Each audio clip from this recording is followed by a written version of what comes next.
तो अगर मैं जाऊँ तो सही, लेकिन मैं कहूँ वैसा करे तो मैं जाने के लिए तैयार हूँ। बोलो क्या चाहते हो आप, बोलो। उन्होंने कह दिया कि मैं वहाँ आऊँ तो मेरे ऊपर 33 करोड़ देवता वास करे, 88,000 ऋषि मेरे पर तप करे, जितनी जड़ी बूटी और फ्रूट लगाओ तो मैं आने के लिए तैयार हूँ। भगवान ने तथास्तु कर दिया। अब इतना बड़ा माउंट आबू जैसा कोई पहाड़ तैयार हो गया, बोलो गुरुजी ले जाओ मुझे। अब कैसे ले जाना? फिर वशिष्ठ मुनि ने आह्वान किया अलबुदचल नाग का। नाग प्रकट हो गया, हाथ जोड़ के भगवान के सामने खड़ा हो गया, बोलो गुरुजी मेरे लिए क्या आगे, बोलो पहाड़ को उठाना है। नाग के ऊपर पहाड़ को उठाया गया और आकाश मार्ग से पहाड़ को लाया गया, बीच में आया। तब नाग बोला कि आपने तो आपका काम मांग के लिया, काम कर दिया, पूरा सब मांग लिया, मैं आपको उठा के ले जाऊं, मेरा तो कुछ नाम होना चाहिए ना। बोलो आप क्या चाहते थे? ये पहाड़ मेरे नाम से व्याख्यात होगा। तो असली नाम माउंट आबू अलबुदचल पर्वत है। असली जो नाम है ना माउंट आबू का, अलबुदचल पर्वत है, क्योंकि अलबुदचल नाग लेके आया था।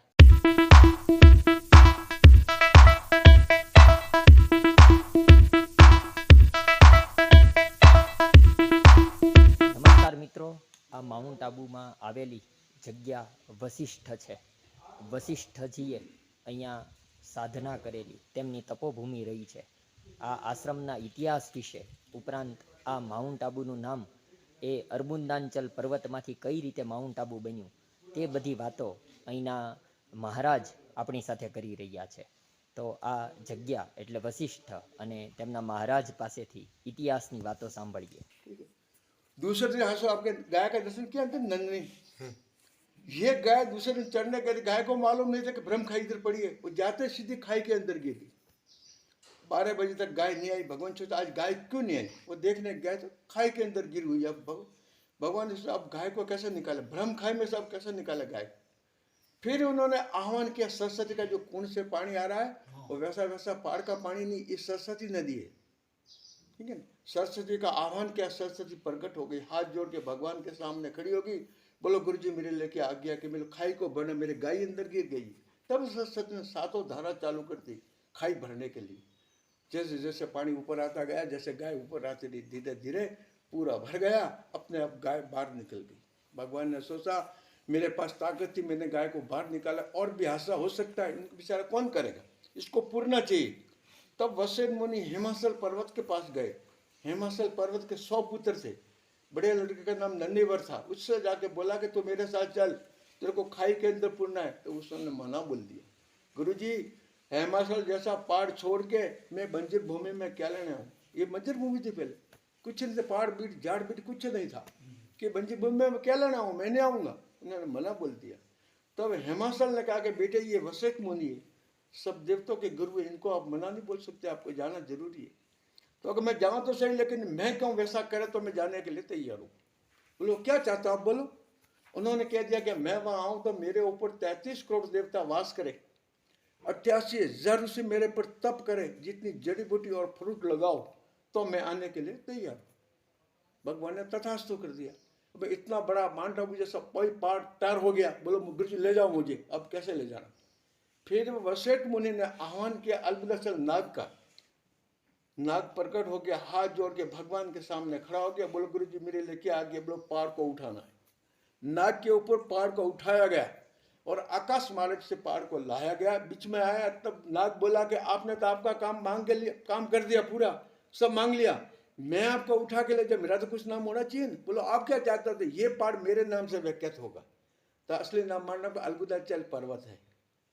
असली जो नाम है ना माउंट आबू का, अलबुदचल पर्वत है, क्योंकि अलबुदचल नाग लेके आया था। वो कि मेरा भी नाम तो होना चाहिए, मैं आपको उठा के ले जाऊँ। पहाड़ को लाया गया, उसी खाई के अंदर पूर दिया गया, पूरा शरीर अंदर गया। ये माउंट आबू सिर्फ एक गर्दन बाहर है, पूरा अंदर चला गया, ठीक है। उनके बाद में 33 करोड़ देवता ऊपर आके 88,000 ऋषि तप करने लगे, जब जड़ी बूटी फ्रूट सब लगा दिया।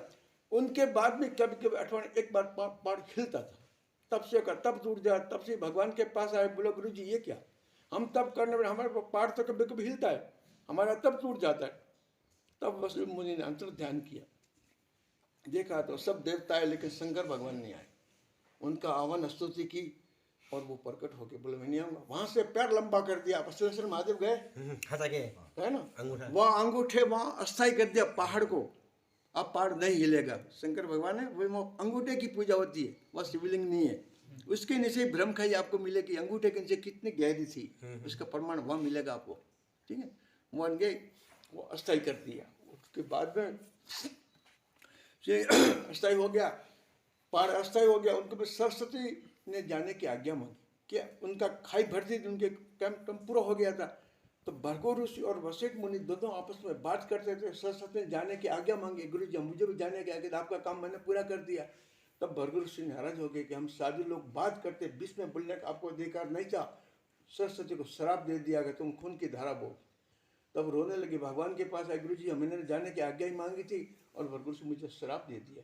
तब वशिष्ठ मुनि ने कहा कि तेरा श्राप तो मैं निवारण करूंगा, लेकिन तुझे मेरे साथ रहना पड़ेगा। तब से 6 धारा समाप्त होगी, एक धारा युग बीत गए, वो बहती रहती। सर्दी हो, गर्मी हो, बारिश हो, दूसरे पानी से कोई लेना देना नहीं, इसी कोण में लुप्त होती है।